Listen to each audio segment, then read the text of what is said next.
All right, so I'm going to go over a little bit kind of what Bree went over as far as the earthwork with the cross sections. So I'm going to go to, again, to the name boundary. I'm going to pull up my cross sections. And my cross sections I'm going to do at a 10 and a 5 vertical. Detail scale, I'm just going to leave it 10 and have new group, all those fun things. And then I'm going to go ahead and select my horizontal alignment. I want to go to the front and to the end. But notice I probably don't want all of those. So let's just do, I think it's 31. I'll do 30 plus 50 to get the one before. And then I don't want to go to all the way to 48 because that's way too many. So let's see where 45 puts us. 44. So I'm going to go to 44. So then this shows me everything that I have in here. So one of the things we talked about the other day, so I went ahead and assigned an event point like we showed a little bit. And in that event point, I just did one for intersection. So I want to go ahead and include that. But before I do, that intersection I picked was just right in here. So you're going to see a new section that's going to pop up right next to it. So this is my intersection point based on my control lines. So I now have that intersection point in there. So if I do that, it's in there. I can also, if I have a named group, and again, the group is very important on setting these name boundaries up, because whatever group you have, so again, I'm just going to change this one. You'd have new.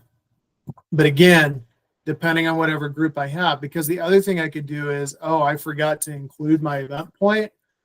I want to just come back and do just my event point. I can just hit and check include event points. It'll give me that one, but I can also put it in the group that I'm showing of Ute Avenue. So it'll add that one section into that group. So I can do that as well.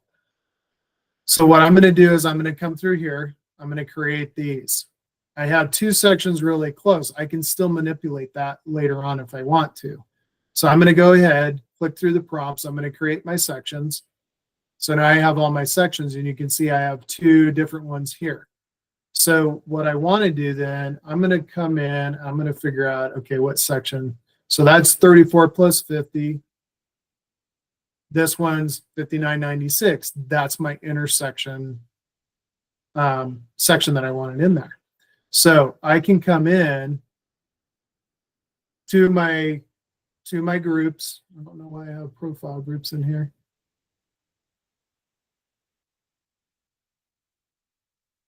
So picking up my old one. There we go. Sorry, I was picking up my last file for some reason. So I can come in here into my cross sections, and it was 3450 that I don't want. So I can just come in and say, okay, I don't need that because I have a section already at my intersection that I want to have. So I can just delete that. That's deleted out. Okay, now instead of 50 feet, it's 59.96 feet. I do have to remember that, though, for my earthwork calculations, that it's not a 50 foot if I'm doing an end area volume count. So now I have my sections in here. I included that event point in. So now I have all of my sections. So what I can do if I want to create the sheets, and kind of to Sahar's point earlier, I have my earthwork, I have my cut fill volumes, I have my section labels. I want to just keep this as this own file. So by doing so, I can come up, I can then, oops, the wrong one, to leave that open. I can come here, again, checking my two icons, the create drawing dialog and my annotation. If I don't have these, it just creates cross sections. It'll do them here where it wants to and do what it wants to do. I need to have that create dialog so I can give it parameters. So I'm going to do the create cross section. And now I have a dialog box. So in here, what I want to do is I want to go into another file.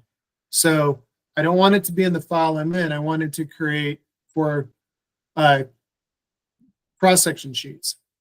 So I'm going to go into and pick under sheets. And if you don't have one, you can do new, create it, and then create the cross-section plan view. So I'm just going to select this one because I created it already. It's a blank file. There's nothing in it. Same thing with this. I want to create that. I want to go into that same file. So I want my drawing and sheet models in that same file, because in that way, if I need to do anything with the models, remove annotation, do different annotation, I can do that. Because right now the annotation that I have is the grid, offset, elevation, 10 horizontal, 5 foot vertical. And I want to create that. I want to make it in a new file. So by doing that and by setting up these parameters, I can do that. So my details at 1 to 10, 1 to 1, it's picking up my 1 to 10 through my name boundary. So then I can hit OK. So I'm going to hit OK. It's going to process in this file, and it's going to say, OK, I'm creating your cross-section sheets in the file you told me to create them in, not in this one. So as it goes through and creates these sheets, it's going to go to that file. It's going to ask me to update that. And then it's going to ask me to check this one in and open that file once those are done. I can still have this file. I have my named group. And in my named group, I can add, I can delete, I can do whatever I need to do with different sheets. But keep in mind, I'll need to rerun those cross-section sheets or add those sheets into that file that I have. I can run it separately and bring those in. Okay. So now it should go through, and it's going to ask me to update the server copy of the plan cross-sections that I did. Now it's going to ask me to check this guy in, ran my cross-sections. So it should check this in, and it should open up my other one, or my plan cross-sections. All right. So now I have all my cross sections. I have my drawings. I have the annotation. And you can see if for some reason, and I'm not sure, I think it's just this file that I'm messing with. You see the cut and fill, but where's the design? For some reason, it decided to turn off my design. Well, there's my design. So now my design model is in here. So I have that information. I can globally turn off and on my cut and fill through this area, if I remember right. If I get the right ones, there we go. Thought it was through here. Do that again. Fill.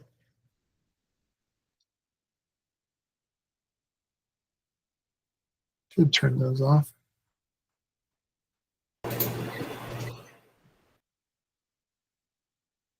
Oh, that's why. I'm on the wrong one. I did points instead of the volume. I can find the right ones here. Oh, those aren't showing up. Otherwise, I'm just going to do global off.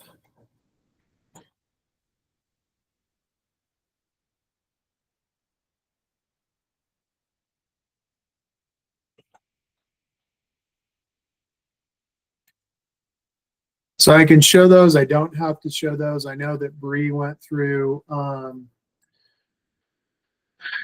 cross section. I think it was the annotation sheet or the cross section earthwork volume sheet. Instead of putting volumes in, and you can see how I cut these sections too. Of 0, we have, our control line's not directly in the center based on the design. We had it in a different location, so you can really see a lot of the information. But then this annotation came from the annotation group.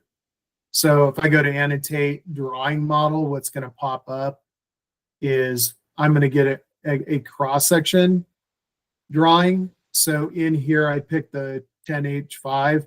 So I can also add other information in here. So if I do have like different drainage and utilities and those different flags, I can add some of that stuff in here. I can select it.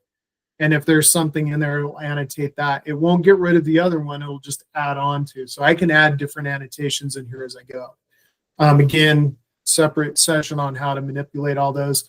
But as you can see, I get information on this already. And so I have my cross sections in this file. So there's my drawing model. So if I come to the 3350 for the sheet, or whichever one I was in, can't remember which one I updated.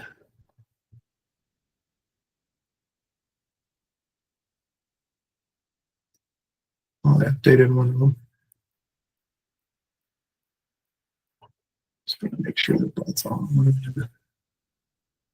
Again, this one's kind of causing me a few problems earlier with the having things displayed and not displayed for some reason. There we go.